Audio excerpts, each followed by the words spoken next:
I'm a fellow of Center for Public Service Productivity, Certified Management Consultant, and member of Nigerian Institute of Training and Management. I'm also the author of New Ways of Employee Empowerment, author Entrepreneurial Finance, both Amazon listed, consultant New Ways Consulting, director Institute of Forensic Science and expert witness. The present product you are having is not moving. You must also look at how to do what to put new ones in the market.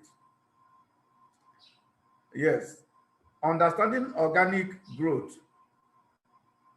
Organic growth allows for businesses owners to maintain control of their company, whereas merger and acquisition will dilute or strip away their control. Like we see of recent, this Access Bank merged with Diamond, but we have seen that Access have swallowed Diamond, and most of their top management of Diamond have gone away. So most often people don't want to merge because they don't want to lose control. On the other hand, organic growth takes longer. Yes, it takes longer and it's slower. Because we are going to acquire new customers from little by little. However, a combination of both organic and inorganic growth is a deal for a company as it diversifies its revenue base without relying solely on current operation to grow market share. When you are doing organic growth, you are trying to grow gradually as your income and capacity demands, although it will take long time, but you will get there gradually. Case study of organic growth: Walmart grew its comparative sales by 2.5% in 53 weeks. That's January 31, 2020. This is a clear example of organic growth. But what is 2.5% for Walmart? They rose their revenue, they increased their total revenue to $528.1 billion. And 2.7% of it is $13.7 billion. So you can imagine what organic growth means to them. They are steadily growing.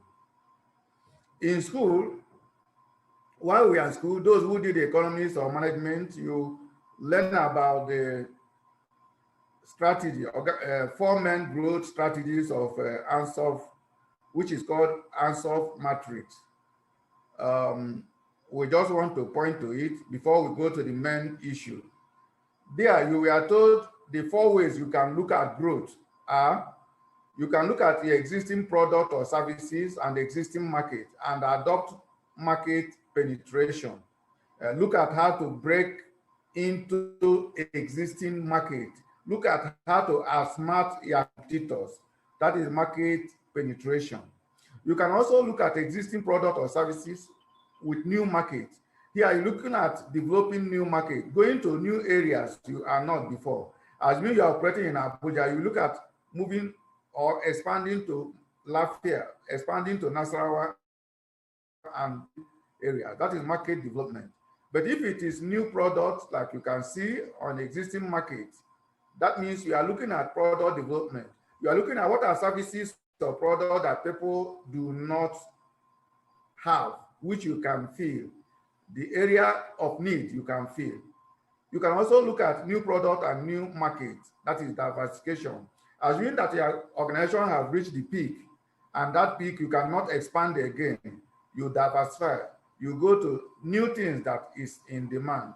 You can agree with me that, like during this lockdown, those that are into food business, there are people that did not have anything to regret.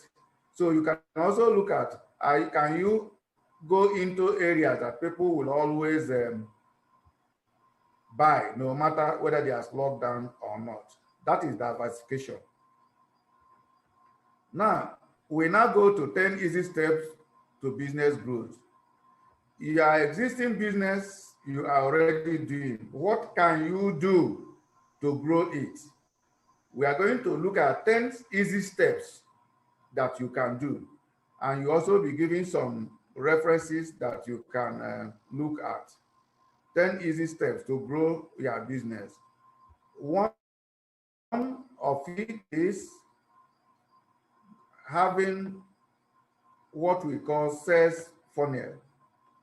Having what we call sales funnel. Now, what is sales funnel? Yes, the first way to quickly grow your business is by building a sales funnel. A sales funnel is the marketing term for the journey your potential customers go through on their way to a purchase. You start with a lot of potential customers who may have heard about your product or services. A smaller part of that group may want to learn more, and a smaller part of that group may actually contact you. And the smaller will buy. So from those who know that your business exists to those who buy, we call it sales funnel. It is a funnel because a funnel has a wide mouth open in the front, and as it goes down, it gets tiny. As the process goes on, you are talking to fewer people who are more interested until you end up with people who become customers. This chart will illustrate. Yes, this is the digital marketing funnel. So you see funnel, here is wide open, here is small. Now these are leads. You must have a way of drawing leads, drawing people's attention to your business, either by advertising, personal contact, through social media or whatever. 100 or 200 might show interest. Then as you get down, it might be only 5 that will buy. Now, what happens in between leads and sales is that you have to do sales call, you have to do follow up, and you convert. Now, in sales call, you connect with the individual, know their needs. If their need is not what you are offering, you know how to change it. Then you follow up, look at the timing, what is the appropriate time for them to buy your product or services. Conversion, you look at the obstacles and how to assist them. Then sales, by persistence, you have sales. So no matter the business you are doing, you must have a sales funnel. You must build a sales funnel. If you don't have a sales funnel, you are making a big mistake. Sales funnel can help to automate your business. It helps you to scale and grow quickly and easily. There are some front-end work involved, obviously, but once those processes are in place, it's smooth selling from there. Now, sales funnel, if we want to talk about it, it will be a full course on its own. But what we will do, go to this website to know more about what is sales funnel, examples, and how you can create one for your business. The website page is given here, which you can go to know how you can adopt it to your business. So later, it's a homework. You look at it and know how you can do it and do it better. Another thing is use customer service, customer management system. Customer management system. No matter the best you are doing, you know that a lot of people have come in contact with you. You have had a lot of people who are interested in what you are doing. You have their phone numbers, you have their emails. How to manage them? If you manage it on paper, it will be very cumbersome for you to do so. Manually tracking transactions is hard. No one wants to do that. It gets too cumbersome as the business grows. If you want to scale quickly, you will use a customer management system. You will use a software. There are plenty to choose from, but it really depends on your line of work. Of course, cloud-based software like Salesforce is a viable option. Salesforce is a cloud-based customer management software. We also have Infusionsoft. It can assist you to manage your sales and customers instead of having to track them down with biro or pen. Yes, find what works for you and utilize it. What does using customer management system do? It leads to conversion with powerful follow-up. 80% of users increase their conversion rate using customer relationship management. You can imagine your bank, during your birthday, your bank will send you a text. At the end of the month, they will deduct their interest. When they need to do anything, they inform you. So if they are doing that manually, they cannot be able to do so. So automation makes sure that you don't fall through the cracks or forget some customers. Fully customizable messaging to leads based on your customer's action is important. Customer build automatically tag new leads, assign tags, and so forth. Like before we did this program, a lot of you have received email, you have received reminder. If these things was done manually, we will not be able to do that. But because we use a software and management system, that is why it's possible to track you down and remind you. Now, remember, we are treating growth, 10 easy ways to grow your business, how to do it. And why are we treating it? We are treating it so that you can grow your business, make more money, make more income, provide job for many more youths. Another thing you can do to grow your business is research the competition. Yes. You must know what your competitors are doing. When going to market, you are really looking to get your offer to the masses. You need to research the competition. You have two platforms to conduct this research. The first is using SimilarWeb. You can have the website here, www.similarweb.com. And that SimilarWeb, assuming you are into oil and gas, when you look at SimilarWeb, you will see other oil and gas, what they are doing, their website, how they attract customers. Assuming you are into provision store, you look for similar websites into that. That is what it does. Then AdBeat, www.adbeat.com, it provides competitive intelligence. It is your chance for X-ray into the landing pages and advertising copy and other stages of funnel of your competitors. How they advertise, the advertisement that works for them, the advertisement that is running for a long time, and how they are doing it. Like as I said, it is not what we will also finish here. That's why I gave a reference. That 7 marketing tools to spy on your competitors. You can check that here. That 7 marketing tools that you can use to spy your competitors. If you don't know what your competitors are doing, you cannot compete. You cannot compete favorably. You will be at disadvantage. You will be at the losing end. The fourth one we want to look at is create a customer loyalty program. Create a customer loyalty program. At times you can see some people, they will say, okay, if you buy, like most supermarkets use it, if you buy something worth 50,000, they can say they'll give you 2% rebate. That is customer loyalty. Some will say, okay, if it's a barber shop, they will say if you barb 5 times, you barb another one free. So what we are saying is that you must develop a customer loyalty, a reward system for your customers. Here says it costs up to 3 times more money to acquire new customer than it does to sell something to an existing customer. Some say that it costs also up to 4 to 10 times more to acquire new customers than to keep the ones you have. So what are we saying? The ones you have, you must do everything possible to incentivize them, reward them, appreciate them, so that they will keep loyal to you. Develop that.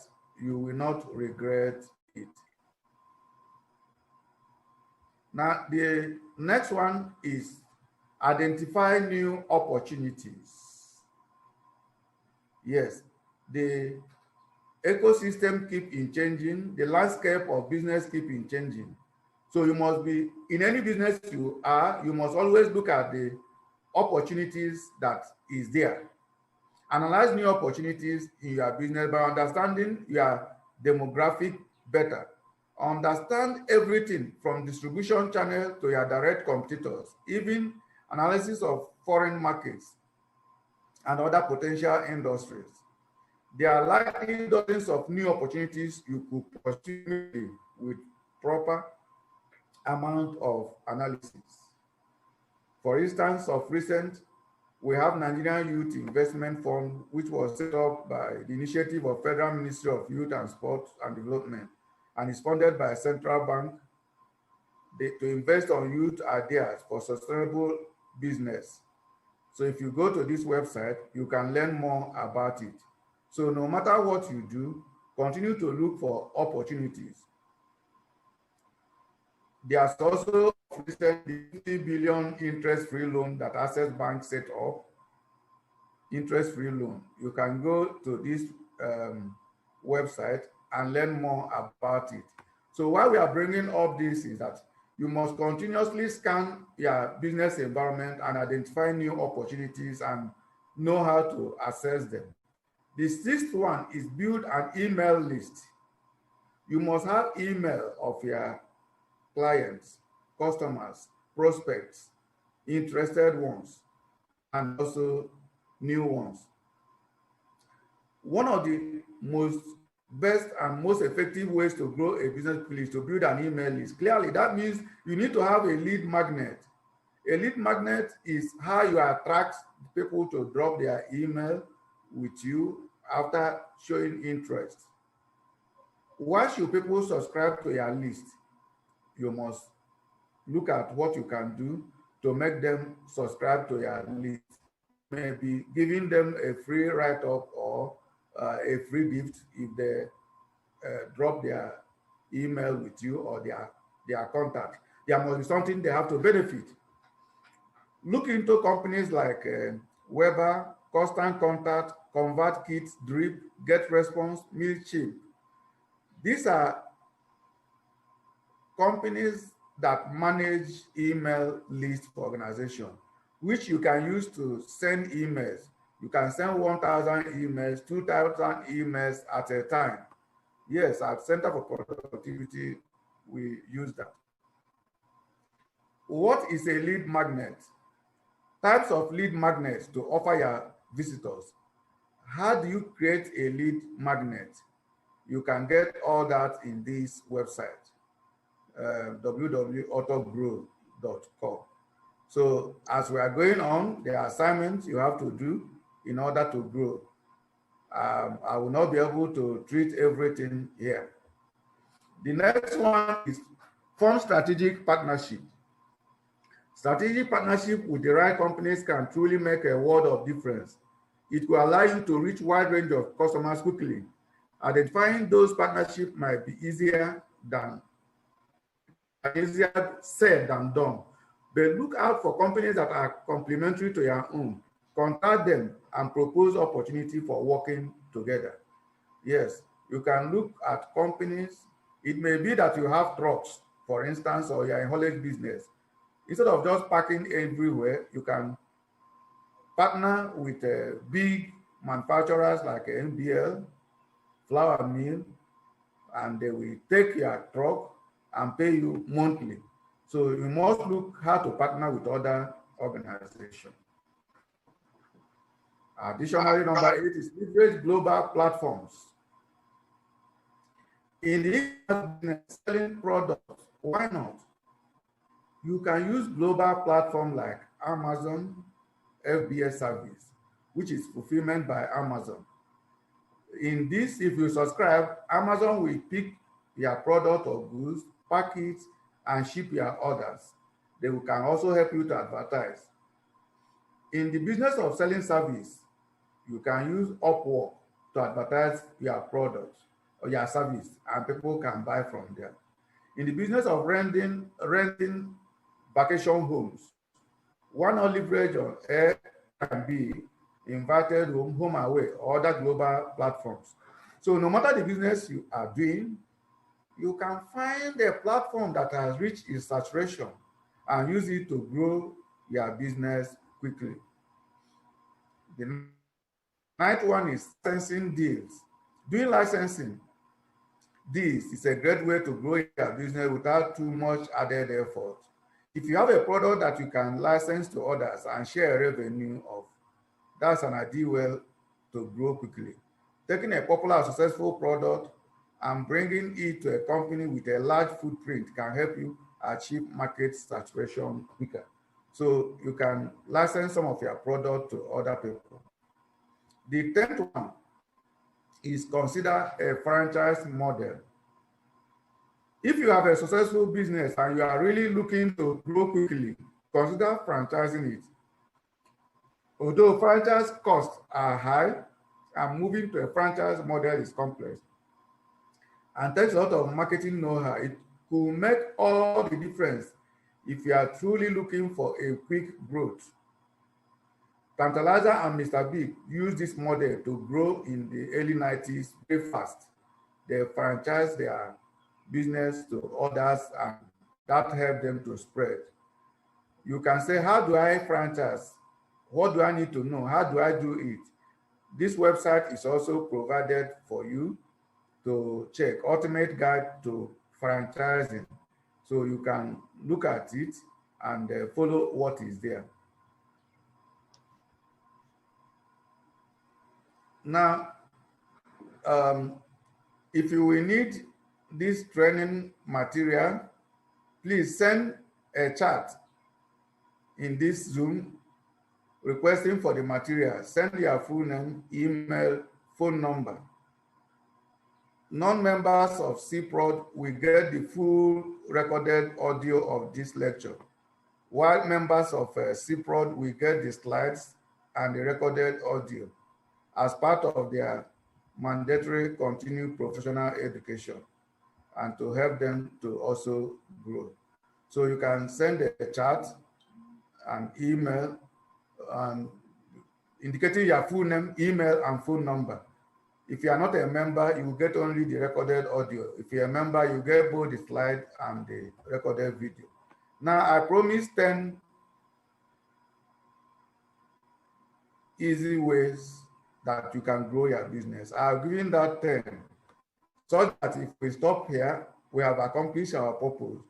But because we are concerned with productivity and exceeding expectation, we will still give you more.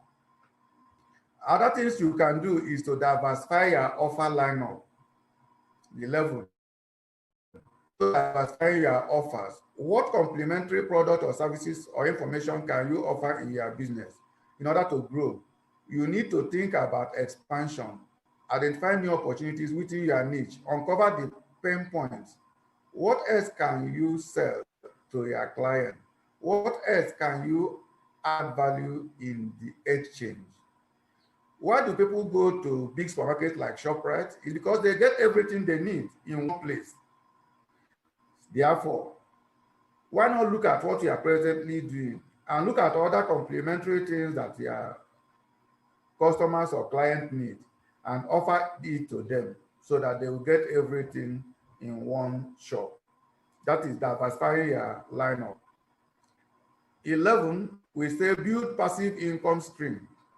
What is passive income? That is income that you earn without starting your energy anymore. Income that you earn through your investment. If you want to grow your business, you have to diversify your passive income so that you will be able to compete. Here, say growing your business takes a significant effort. If you are dealing with a resulting margin or profit margin is very small, you consider building a passive income stream. This way, you don't have to worry so much about keeping the lights on, so to speak. Passive income will afford you the opportunity to make mistakes and not have to lose your shares. It will keep you in the business and provide a basis to grow and market and scale quickly by giving you ample resources. Yes, if you have other sources of income, when the competition is very steep, that you can use 1% or 2% to sell, you will even survive because you have other sources of income. 13, acquire other businesses. Yes, as you are growing, a quick way to grow very highly is to acquire other businesses. If you acquire other competitors, it will help you to grow. Another one is international expansion. You can look at how you can have offices in other countries, like Center for Public Service Productivity has office in Canada, Dubai, London, and US. Therefore, international expansion gives you an opportunity to grow massively because you are other way. Another way is create a webinar. You create opportunity for people who are dealing with you to have a forum that they can have something to discuss with you or clear their doubts. So we have discussed 15 ways to grow. Hearing it will not make a difference. What will make a difference is if you apply it. Yes, hearing it will not make a difference. What will make a difference is you to apply it. Now, these are 6 business growth milestones. The 6 business milestones you should incorporate into growth strategy, into my growth strategy are: 1, profitable business model. Any business you are dealing with must be profitable. If it's not profitable, don't touch it. You must first develop a business profitable model. Then you must have a first repeat client. You must have clients that comes back to buy because they believe in you. 3, realistic, scalable marketing strategy. You must have a realistic marketing strategy, a way that you promote your business. You must hire and train a solid team. Gain authority in your industry. Reach a significant number of sales. If you are doing this, you will grow step by step. So, quote, growth and self-transformation cannot be delegated.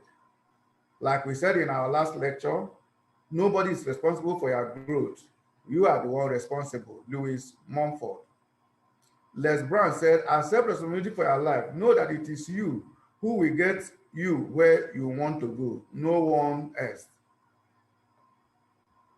Christopher Avery says, taking responsibility is a commitment to own your life, to self-leadership, growth, and freedom. Please keep this in mind. We discussed this last time, but for the purpose of those joining us new, we said it's because of the decline in productivity in African developing economy, including Nigeria, that made CPROD role very vital. In the early 80s, all of us were aware, we have the Peugeot automobile, we have in Kaduna, we have the Volkswagen in Lagos, we have Leland in Power. We also have the Aramco producing Mercedes in Enugu. We have the Texan Mills Industries in Aba, in Kaduna, in Lagos, a lot of these. We have Nigerian Airways. This we are employing hundreds of thousands, if not millions, and was contributing to the economic development. What has happened? All these are no more there. Therefore, we need to do something to increase productivity, increase growth, and institutionalize productivity culture. It is because those who manage those businesses manage it as you chop and chop. They have never thought about productivity. That is why CPROD was registered in 11 December 2008 as a non-governmental, non-profit organization, a world-class productivity center that will champion efforts to increase productivity. Our core programs has been productivity improvements on work study, method study, work measurement. You will agree with me that a lot of people go to work but have no evidence to show what they have, what is their output at the end of the day. It is because their work is not being measured. What is measured is their attendance. If you need to change such culture, we can put work measurement in the organization, work organization, job restructuring, innovative management, management that is focused on output, management that is focused on productivity, and not management that is focused on attendance and presence. We also research and involve in innovative marketing and sales strategy, innovative product and production process, joint ventures and networking, target setting, and business reengineering. Other focus of the center include just-in-time management. I will tell you one thing. We have mentioned about Walmart before. Walmart is one of the biggest retail outfit in the world. But Walmart does not have any warehouse. They do just in time. Product comes as at when they need it, they distribute it to their shops. So we can also install that. Vocational training, benchmarking, global competitiveness. We're also involved in conferences, seminars, workshops that improve skills and enhance productivity through our research. And also we engage in productivity awareness campaign. We have publication and membership.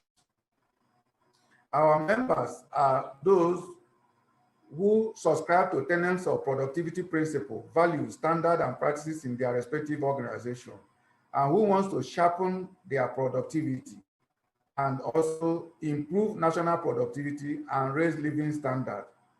We have associate members, full members, and fellow members who are here also present and which we will recognize at the end of the program. Yes, what is the benefit of associating with Center for Productivity?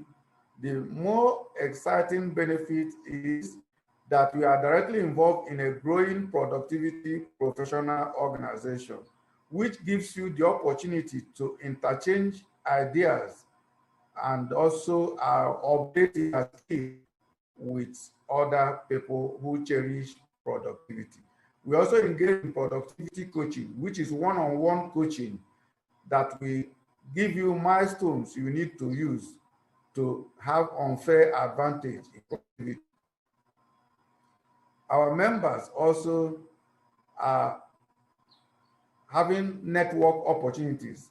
Like in November 19, we will also have a members roundtable discussion in Abuja, November 19. Then we attend our members only events, which we do regularly. We also have discounted members and so forth. Yes, we have like Chief Awi here. He's here. He attended the program, and this is what he says. Rich content for each course segment is lucid presentation. I appreciate everyone behind this successful program. Dr. Rock Oruma also said that the training is an eye-opener for me and something that can either enhance or hamper one's productivity. He is a senior physician with Shell. Other ones are here. I will not be able to read all. Quotes, a startup's ability to invest in itself helps to accelerate growth. So if you're a startup, you must continue to invest in the growth of your organization. Most banks are not interested in SMEs. So you must come to a point that your cash flow is smooth before bank can look at you. Another quote, in those early years, it is critical to make sure that you are redirecting any revenues back into the company. It is vital to invest early and heavily in order to grow quickly. In December 2019, we were in Ghana, and it was, we carried the message of productivity there, and it was carried in News Agency of Nigeria, Daily Times, Ghana newspapers, the program we had there. These were the links of it. So we have said earlier, if you need this training slide, if you are just joining, you send chat, your full name, your email, phone number. Non-members will get the audio recorded, and full members will get both audio and the slides. Like I said earlier, we have membership program, which takes you through 16 modules, which include Code of Ethical Conduct for Productivity, CPROD in Organization Productivity Development, the role of CPROD, how to improve your staff productivity, productive strategies for flexible working options and hours. We are in an era of people working in distance mode. How do you make sure that you are able to manage them while you are not in the same space with them? Setting realistic productivity standard and targets, setting milestones for achieving set goals, organization knowledge management, application of technology in growth hacking. Yes, you can hack your growth. How do you do it? How also do you take advantage of digital marketing? How to manage cash flow and liquidity? Personal productivity development, efficient and productivity organization post-COVID era, negotiating with difficult suppliers or customers, succession planning.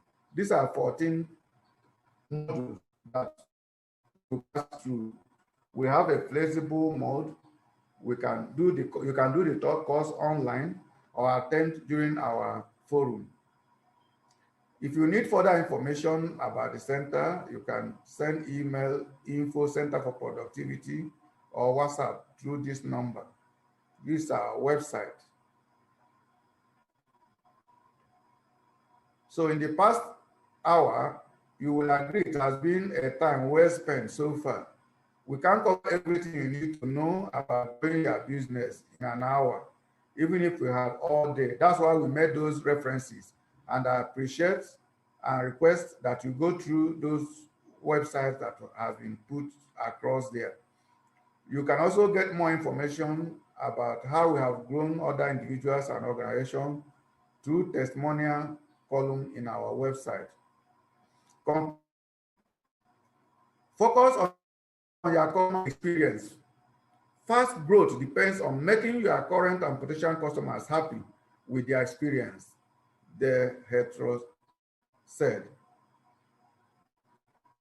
Compared with large companies, small businesses are nimble and often better able to see, anticipate, and respond to their customers' needs. So if you are a small organization, you are more dynamic than big organization. It's an advantage. To succeed, you have to know how to sell. To succeed, you have to know how to sell. Hands down, it is the most important skill you can have. Everything revolves sales. If you are not good at sales, you will have a hard time succeeding in business. Focus on being productive instead of being busy. Thanks for listening.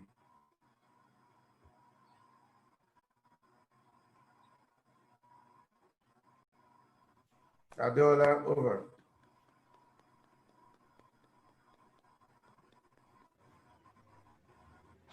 Doctor, that's a very wonderful presentation, as usual.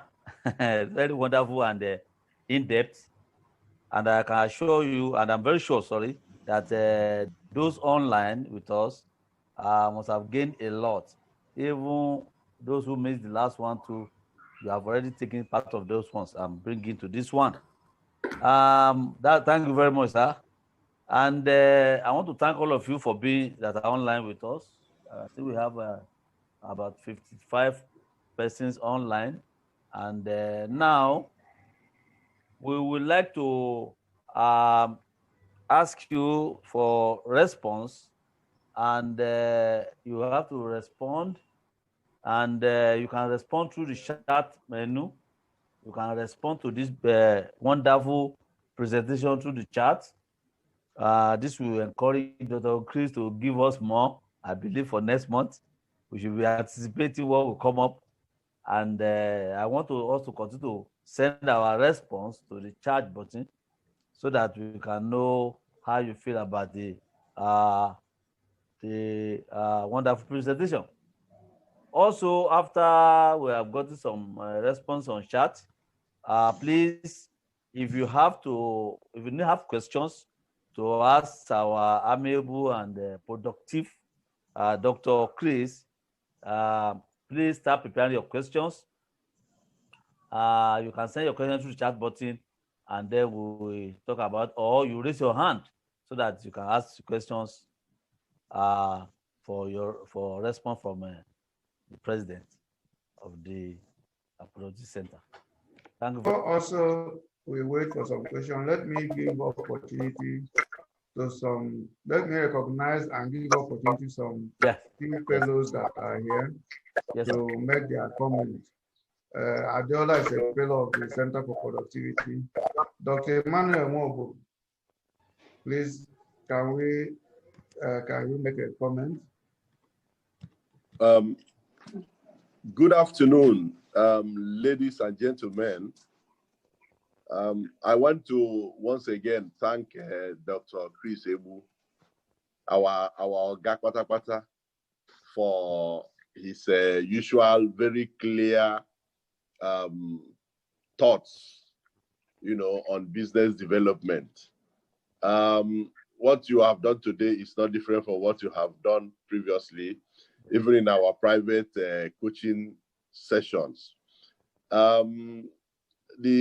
Like you rightly pointed out, in the lectures, a whole day, even a month, will not be adequate to be able to discuss ways of starting a business and ways of growing a business. The things that needs to be done or must be done for businesses to grow is actually limitless. And it continues to expand with time. For instance, most of the things that we talk of today that are absolutely necessary for us to key into today were not available 10, 20 years back.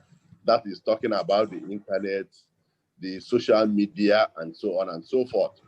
And so, as at 10, 20 years ago, businesses were being set up, they were being developed, they were being run successfully too.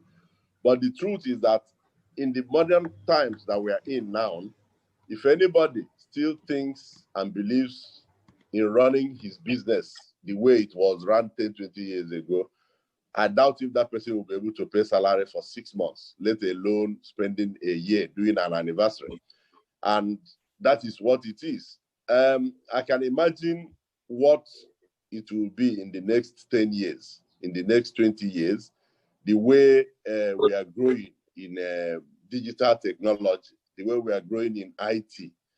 And that is another thing, again, I would like to say that, look, people who are setting up businesses now are opportune more than those who set up businesses before, because I remember when I started work as a sales engineer in the 90s, we had to go out every week to see, each sales engineer will have to go out every week to see 5 customers to be able to carry our products and services by way of awareness, by way of convincing them, and so on and so forth.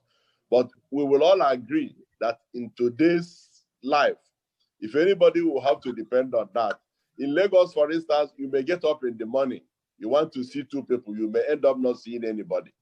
And so what this goes to tell us is that we must continue, just like I've pointed out in the lecture, to buy into the latest technology, the latest ideas, the latest ways of getting things done easily. Growth hacking, for instance, is all about increasing the number of users of your products and services, increasing the number of people who do business with you, spending the least possible amount of money. That is the summary of growth hacking. And you will agree with me that having to go physically on daily basis or on weekly basis to go and see people eyeball to eyeball to market your products will certainly be too expensive in terms of time, in terms of money, and in terms of the inconveniences it's going to give to you. But thank God we have Zoom, we have social media through which we can now do all this. These and so many other tools you have availed us of. All I can say is I encourage anybody who is a business person, a manager, or a director to try and use these things, because hearing them does not make any difference. But what will make the difference is practicing them and even enforcing them. Because the greatest challenge I have also seen in today's world is that there are people who are averse to change. They do not want to change the traditional ways of doing things that they know. And that is why when you are trying to introduce change in any organization, that is talking about change management, you should be able to identify the people you have in the organization, if they are the kind of people that will help you drive the change. If they cannot help you drive the change, the next thing you may have to think of is to get outsiders to come in by way of outsourcing, to consultants to come and help you manage change here. But the problem again is when you bring outsiders to come and manage change with the people who are averse to change, you are going to get resistance. And of course, the only solution will be to show the people the way out. Because for the organization to grow, you must continue to change with time. Thank you. Thank you, sir. Doctor? So let me also appreciate and recognize High Chief Awi, who is also here. Please, can you make a brief comment? He's a fellow of the Center for Productivity. Good morning, sir. And I've gone with the presentation, and I've gained a lot of things, beginning from the marketing and down to the channel of sales. How you take from the lead to you get actual people who buy the products. And I've also gained from comments from others as well. So it's a very enriching program. Thank you, sir. Look, another fellow is here, Dr. Solis Akede. Please, can you make a brief comment? Solis Akede. All right. Good afternoon to everybody. It's really great to be here. And Dr. Chris, I just want to thank you once again. Very, very, very clear, lucid, insightful. And it just goes to make one really glad to be part of your team. Is it Dr. Emmanuel Nwogbo? Thank you. I would just say you have actually said it all. And I always pray to speak after, folks like you, because that then helps. You have really said, you have just said it all. But what I just want to add here is that there are two catchwords here. When you say easy, easy steps, easy, and then grow. Easy, I want to put that in quotes. Because, Dr. Chris, what you have run through here is really not easy. And I, trust you understand, what I'm saying. Then in terms of the grow then means you must have been able to start, or you have something, going on. Yeah. So it's more or less to grow what you have been able to start. I will just end by saying that, this strikes a very, a very good chord with people like me and perhaps a few other folks in here who still work for others. And in a few years' time, Dr. Chris, I think I have shared this with you on the side as part of when you coached me. We are getting to a stage where we would soon have to make that very hard call on where to leave paid job and go and start our own thing. So I think this helps, and I have asked for the slides, and I'll really be glad if I could get the slides so that I can then go back read through it, and then if I have other things I need to understand, I can then get back to you. So on that note, I really want to thank you, sir. I really thank you, for all you have shared, and then God will continue to use you. Thank you very much. Yeah. Thank you. Another fellow, Dr. Joshua, do you have any comments? Good afternoon, sir. That was a wonderful presentation. I just want to join others. Good afternoon, House. I just want to make addition to what others have said. But first, for anybody to think of productivity, you should be tired of doing the same thing the same way, because you cannot get a better result doing the same thing the same way over the years. So there should be the initial evaluation of what one is doing and asking oneself, is there a better way? And we don't really have to be the head of the organization to be able to introduce productivity into our system.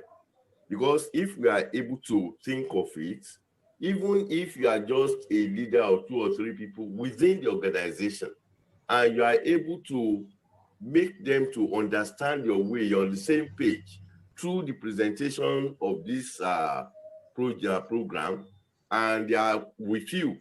Of course, there will be a difference. They will know that those who are working with you are always achieving. And it is from there that one can now introduce, because definitely it will lead to a kind of succession plan, wherein those who are with you will see it as a focus, as a focal point to always look out for productivity. And when we are able to do that, then it means the organization will start changing, especially public organizations, because they will set out what to achieve, but what they want to achieve, like even in schools and so on. But by the time you now set up what productivity plan you have, and the people are able to key into it, of course, more vision will come through those who are with you and those who are outside, because they know that you are open to change. And I think this will improve the development and productivity of our nation and our organizations and as individuals and families. I've already made my comments, but this is just in addition. Thank you very much, sir, for the opportunity. Thanks a lot. Derek Meme, I would like to hear your voice. Derek Meme, a very brilliant fellow member of the center. Well, thank you very much, Doctor, for your kind words. I think my colleagues have said it all. Whatever one is saying now is for the benefit of those. We are in a culture, the Nigerian society is a culture where trust is very difficult. So when you come into a program like this, there will be initial doubt, what is this all about? And I think it's growing every day. The last time we were 30, today is 50. 2 things I want to say about these lectures, CPROD lectures. One is that they are very practical. I don't need to talk about my background. I was very, very, very, very, very high in the banking industry before I left in 2014. So I had a feeling that I knew a lot of things when you worked as a general manager and an acting executive director. But coming into CPROD, I've seen very practical things that we're passing through. Very, very practical. Secondly is, like somebody pointed out, our lectures are very up to date. There are many things that is being talked about that are up to date, even up to post-pandemic plans. So these very, very commendable things. It's something to yearn for everybody to achieve. And once more, I want to thank Dr. Ebu for this effort. We'll always stand by you. Thanks a lot. I appreciate it so much. So any question, like as I said, if you're a member of this team, you afford the opportunity to meet some of these top executives and brainstorm on how to grow your organization and move forward. Like we have said in Abuja. And Basi, when is the Abuja program? Nelson.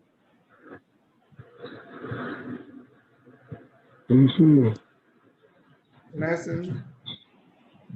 Okay. Okay, I'm with you, sir. Yeah, when is the Abuja membership program? On the 14th of November. Sorry, it's 19th of November. Yeah, 19th of November. By 1 p.m., yes. By 1 p.m. So some of us will have the opportunity of meeting and brainstorming Facebook. So any question, Adola, is there any question you have? No, for now, I didn't have any question. Only one person has said he would like to meet personally. You can raise up hand electronically. Yes, we have Dr. Edwin here. Edwin Chukuma. Okay. Raise up his hand. Okay. Okay. Yes. Oyi of Oyi, I recognize you. Dr. Edwin, okay. Dr. Edwin, you can unmute yourself. Okay, Doctor. Oyi. Yes. Oyi, you are welcome. Yes, thank you very much. I appreciate your discussions on change. It seems like everything centered on change. One of our colleagues who made a comment, which I want to ask a question. You know, change is always a problem in any organization. And people resist change because they feel that their interests are jeopardized in one way or the other, or they are threatening in one way or the other. And that is why at times people resist change. But the last speaker who said that when they resist change, that they be showed the way out. Is it the best way? Showing them the best way out, is it the best?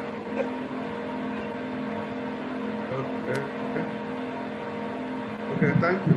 Showing the way out, is it the best way of those who resist change? Okay, the next person, I will take all the questions together. Infinity or 7 Pro. Can you send the question to you? You can send your message. And send your message. Okay. In the absence of any other question, the person who asked, that is Dr. Edwin, he said he's showing the way out the best, especially people who refuse to adapt to change. Dr. Edwin, I may say it depends on the organization. If it is a private sector who have zero tolerance for unproductivity, who also have a focus and vision, who have targets to meet at specified times, that may be their option. That may be their option. But if it is in public sector, where there are a lot of interest, both political, social, environmental interest, it may not be the best way because their political interest to be accommodated, their social interest to be accommodated, their group interest to be accommodated, so that they can find other options. But for private that is based on profit motive, if you cannot deliver, if you cannot comply, that may be the best option. I stand to be corrected.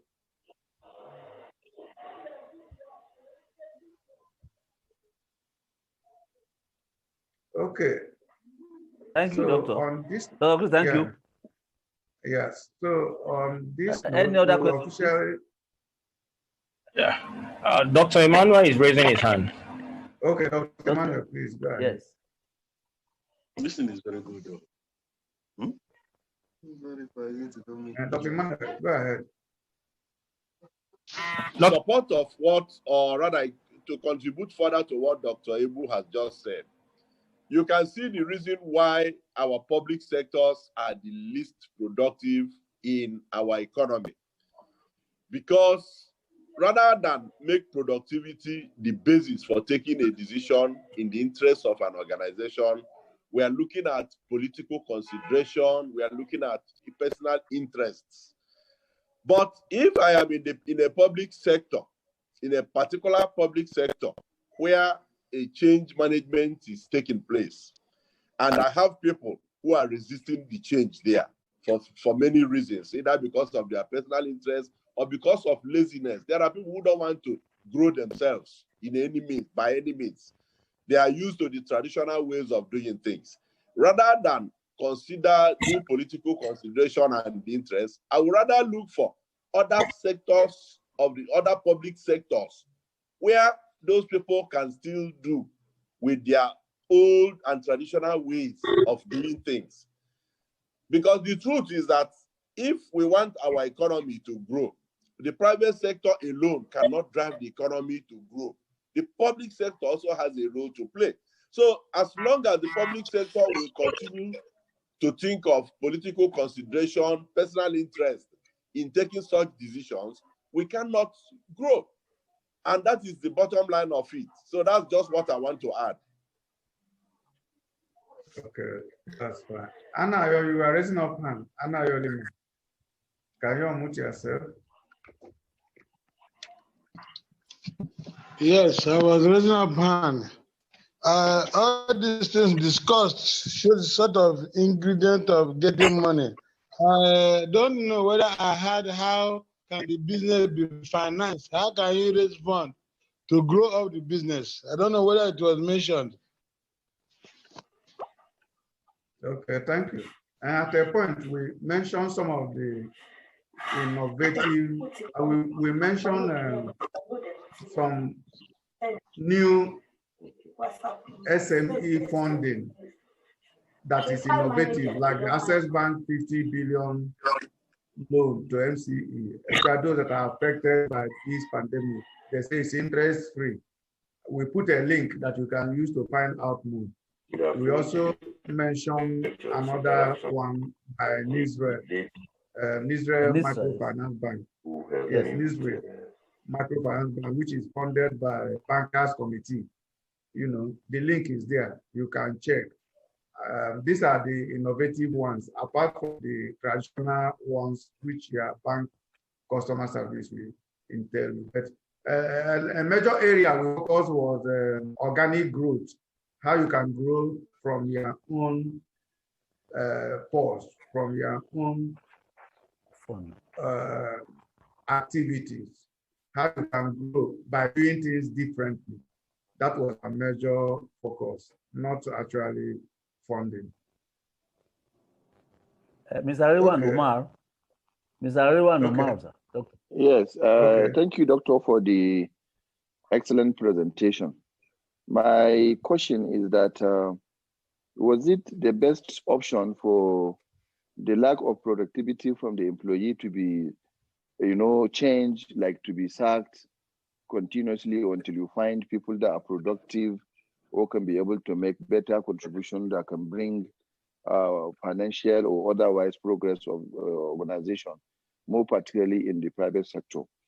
My experience as a lawyer is that you will have lawyers who will employ, but most of them you find out they lack the competence or the approach they put in other businesses I have also, you will be changing. And sometimes I wonder whether changing them because of lack of productivity, whether is the best option, because you are exposing your organization to different type of people almost all the times.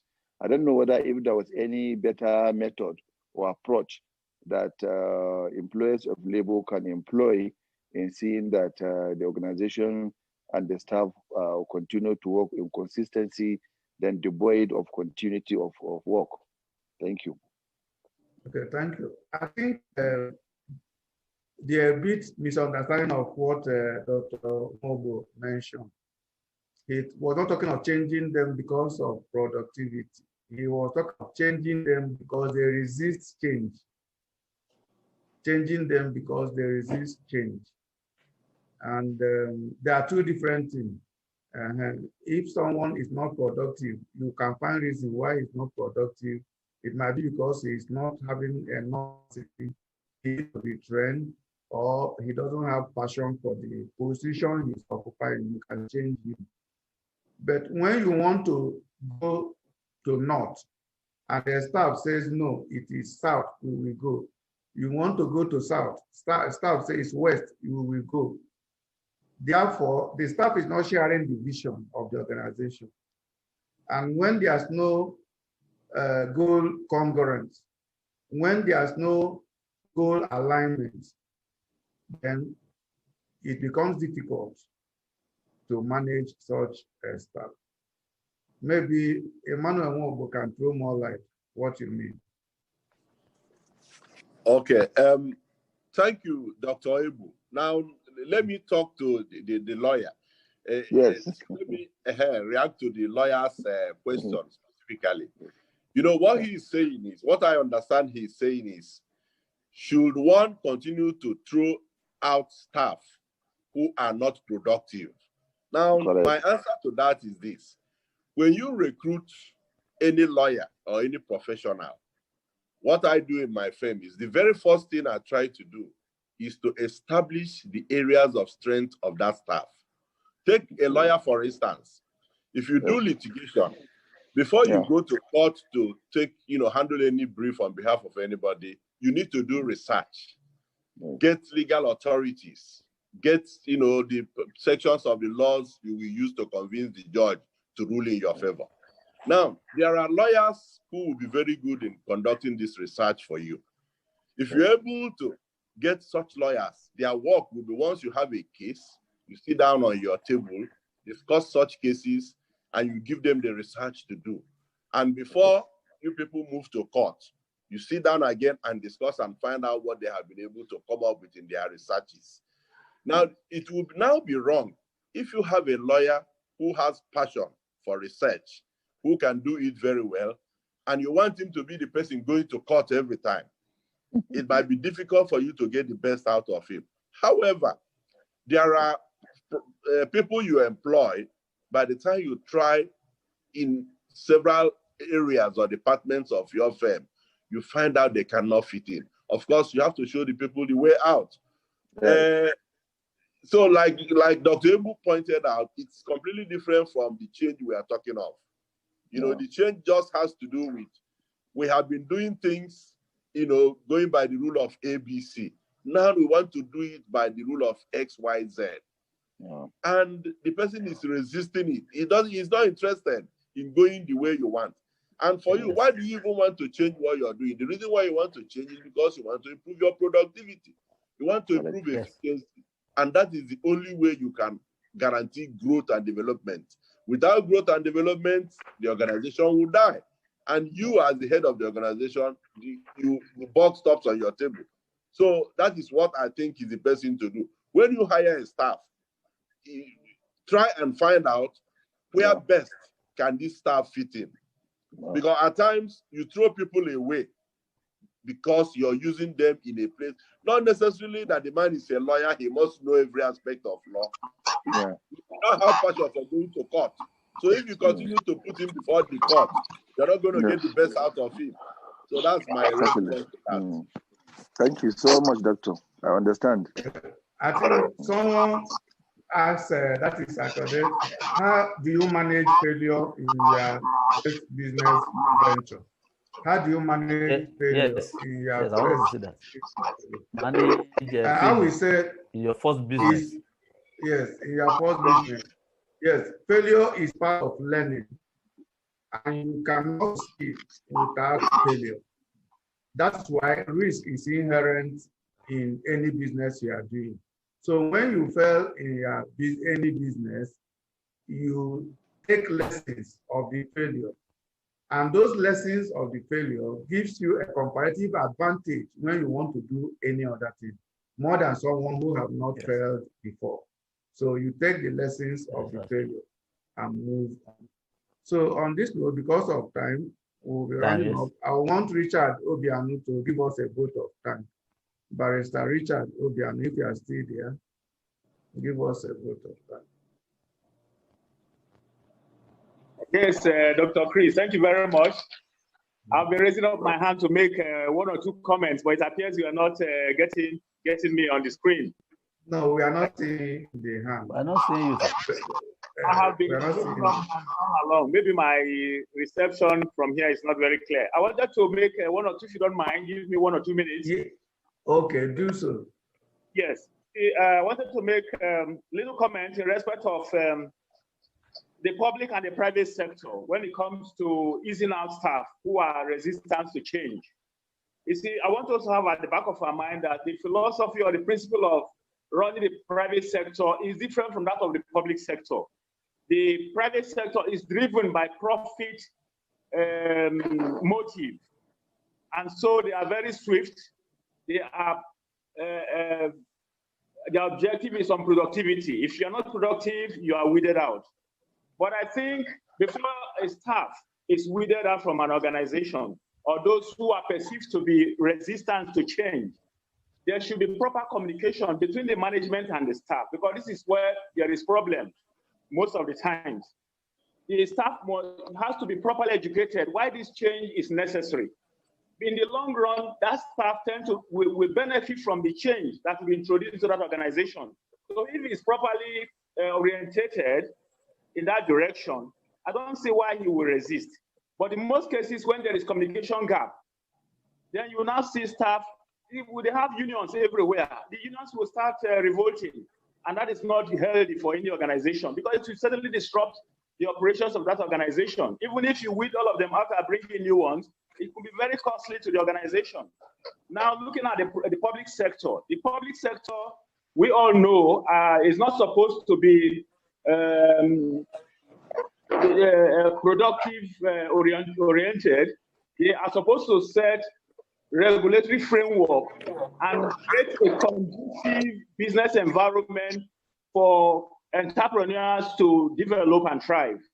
And that is why it is, like my fellow participants have also said before, that it is in the public sector, you don't just weed people out because of so many interests that are taken into consideration.